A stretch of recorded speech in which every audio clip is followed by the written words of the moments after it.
Now continuing to our architecture, Oracle database architecture segment.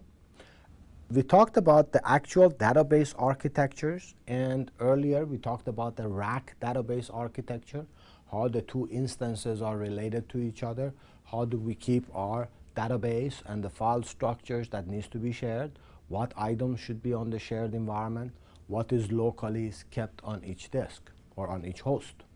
Now, one of the major importance for the RAC operation is the availability of the host and availability of the services that are running.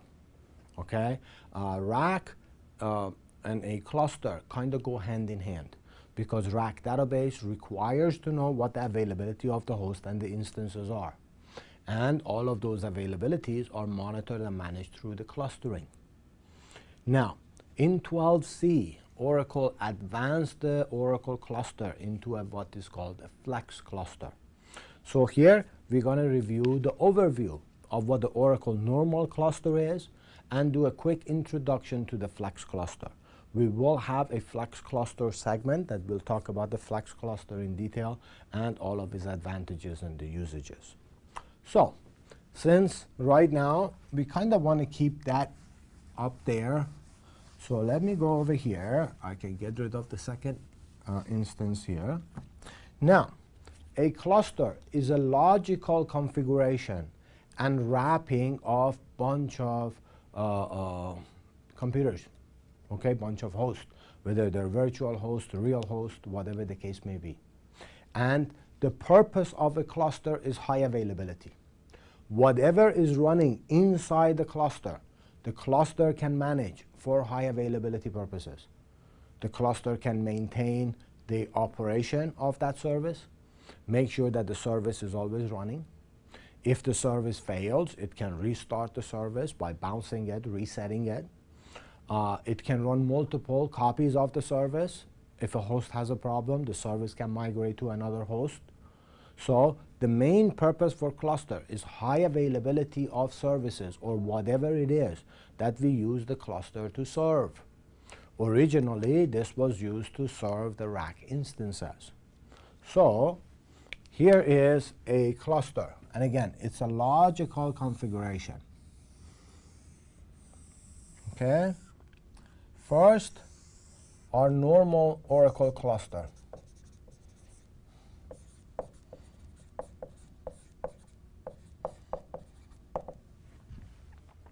Starting in 11G and up, Oracle combined two technologies together, which was the cluster technology and the ASM. So starting 11G and up, when you install the Oracle cluster,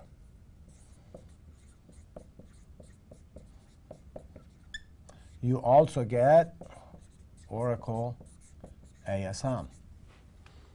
Okay, and the ASM is automatic storage management. We can use the ASM portion to make raw storage available to the components that are running inside the cluster.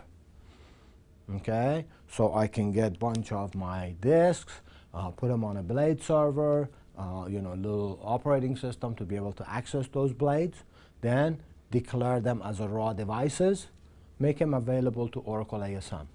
And then we can provide the shared storage for all of the business enterprise data management, whether it being application level, whether it being for homes, or whether it being for the database and my instances and the data files. All right? So here in the cluster, let's say we are managing multiple hosts. So this is my host 1, host 2, host 3, and host 4. Now remember, this is our normal cluster. Okay? So in this normal cluster, we basically use a normal cluster to supply a RAC database service to the client. Therefore, I may now have installed in this cluster a RAC database. So when I install the cluster, first I need to install the cluster home. Normally, we're going to install cluster home separately for each host. So this is home 1, home 2, home 3, home 4. These could be on a shared desk that is provided to us by another storage management utility, and there could be different directories in that shared desk for each home. Or these homes could exist locally to each host. Then, once I have the homes installed, then we go and configure our cluster. Cluster will do heartbeat management. Okay, so all of these nodes are continuously checking each other's heartbeat, and we use a file that is called the vote desk that has to be on the shared desk to be accessible to all of these storages, okay, where they register the heartbeat for themselves and every other node that they can see. Using this vote desk, now the cluster can manage the availability of the hosts and what goes on behind the scene for the hosts. Now, in the 11G and up cluster, we have a set of cluster level listeners that are called scan listeners. So here we have a set of scan listeners. Okay, these are cluster level listeners. You can have up to 5 of these. By default, we will create 3 of them. And they can run on any host. For example, in this configuration where I have 2 hosts, one host may run one of the scan listeners, the other host may run the other 2 scan listeners. Now, what is the job of the scan listeners? The job of the scan listeners is to manage connections,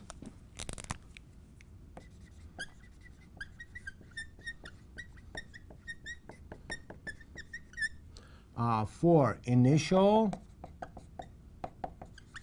and continuous, or the session management. So for the initial connection and a life of the connection.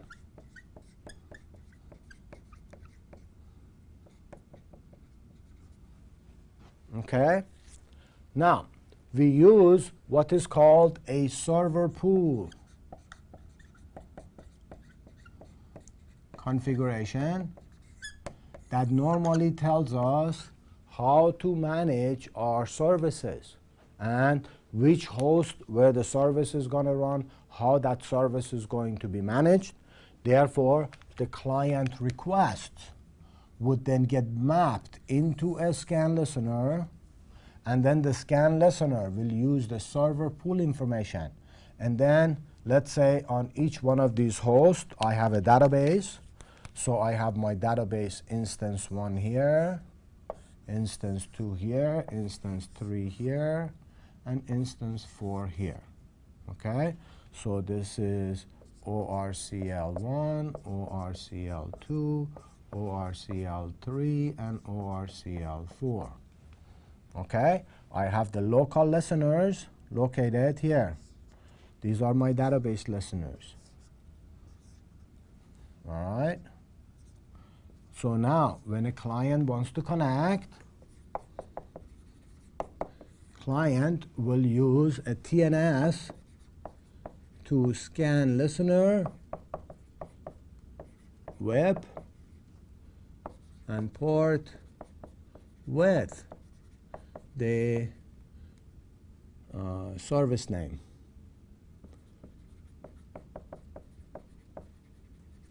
Okay? So when we go on the client side and we build our TNS, the TNS only points to our listener name that can load, balance, and map to the listener webs. That's our scan name. Or it can map into individual scan webs. Okay? Once the client gets to the scan listener internally knows of the availability of what goes on inside the cluster. Because inside the cluster, we use ONS, which is Oracle notification services. With this on, we send the event and availability, the state of each process, of each utility, of each, in this case, instance, database, whatever it is that's running inside the cluster. That availability information is now broadcasted using that message system, okay, using that notification system. And then the messages that we send out are called FANs, Fast Application Notification.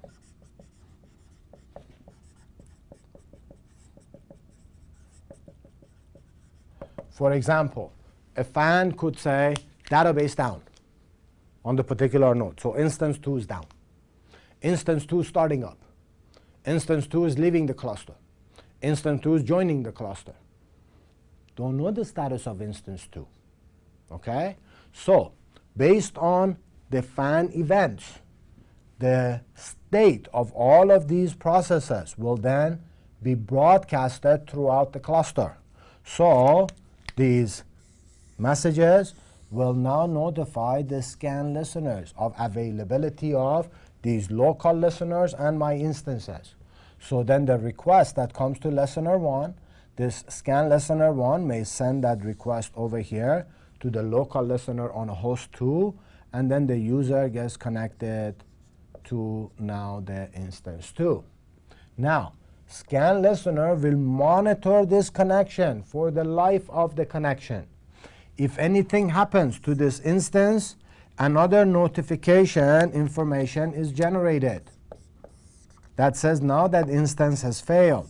That notification will go up back to the scan listener. Scan listener will recognize that it has a connection. Now it can fail over the connection to another instance. And in this failover, it will automatically replay the select. Therefore, it catches up the select process. Now, there are advancements in 12 that we can also replay DMLs if it is a recoverable failure that caused the problem with my session. Okay? So now, the components of my cluster so far, you can see, are the scan listeners, are my hosts that are members of the cluster, the cluster homes that we are going to install. What is installed inside the cluster will be registered with the cluster as services. Okay? There will be assigned a web for each service, and we create a server pool that defines how those services are being managed. Now, to manage the webs for these services, for example, if my instance number 2 dies, and let's say I have a spare host number 5 here. So this is my spare. When instance 2 dies, I can take this instance and relocate it to this host, as long as I have Oracle Home installed for my function. So this is part of the cluster. I have a database home installed, so it can see the database home. Remember, I have my DB homes also built locally. So each one has its own DB home.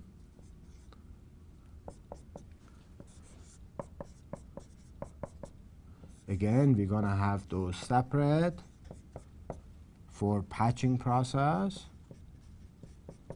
Okay? And, of course, as we said, we're keeping what? Our parameter file, the SP file, is on the shared disk. So now that the SP file is on the shared disk, is available to this host 5. So when host 2 dies, now the cluster, once notified that this host is now dead, can start instance 2 here. So now this is ORCL2. Okay? Meanwhile, the sessions could migrate to other instances for faster session service, or once the instance is relocated, the sessions also gets relocated. So all of this are totally transparent to the client. I have no client configuration to do for this operation.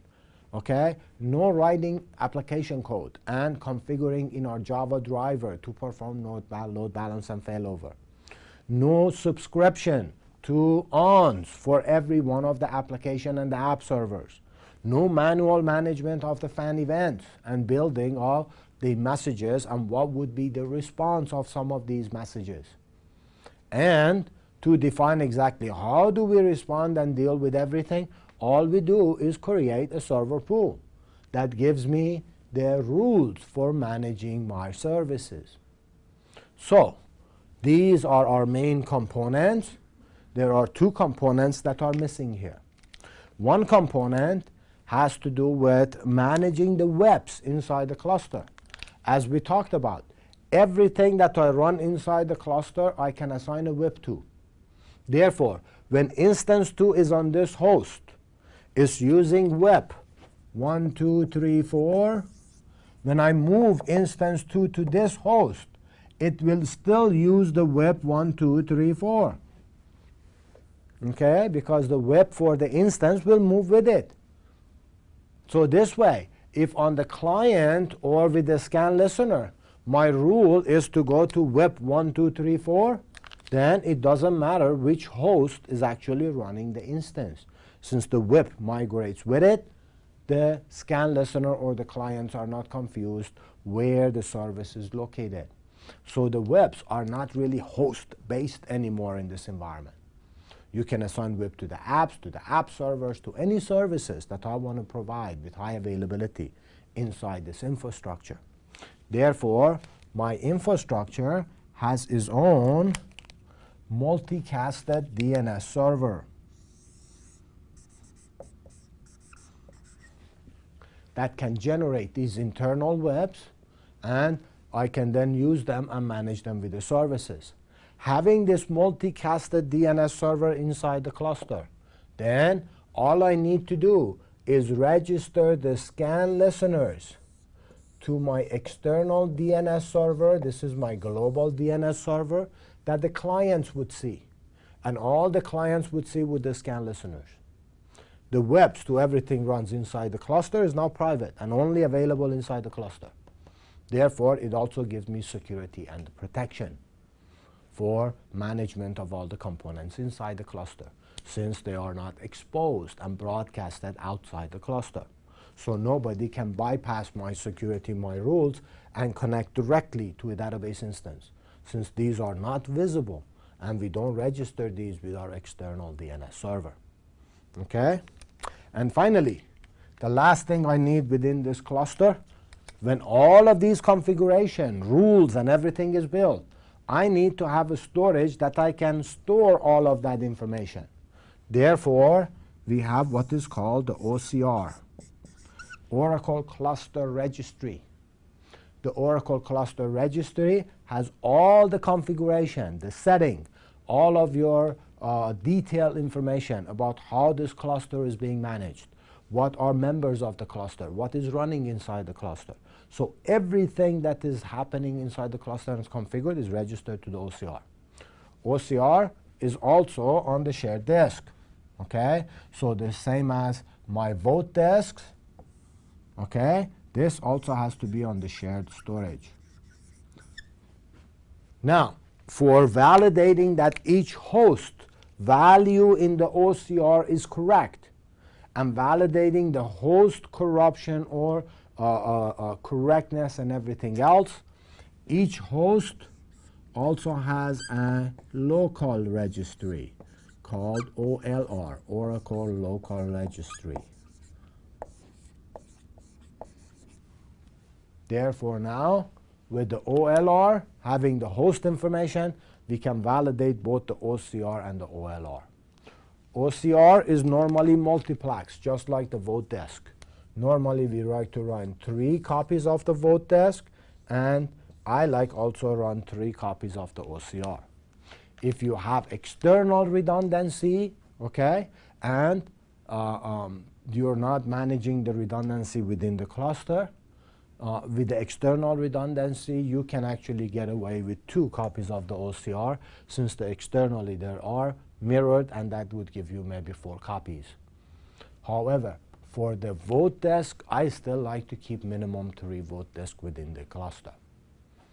All right? So now you can see the structure and the component of a normal Oracle 12c cluster, which is very similar to our 11G cluster. However, there are many additional services are available in our cluster now. As we'll see in the next architecture, this can now be produced and managed as a flex cluster. Okay, flex cluster provide us the management for application, for the app servers. So I don't only put my databases in the cluster, I actually put my whole data center in the cluster. And the cluster manages the whole data center. Okay, and that flex cluster now can have everything portable. So it can pretty much be like the heart of your cloud behind the scene. All right, and we'll see those details coming up in the next segment. This concludes the architecture and the components that normally exist with our Oracle clusterware.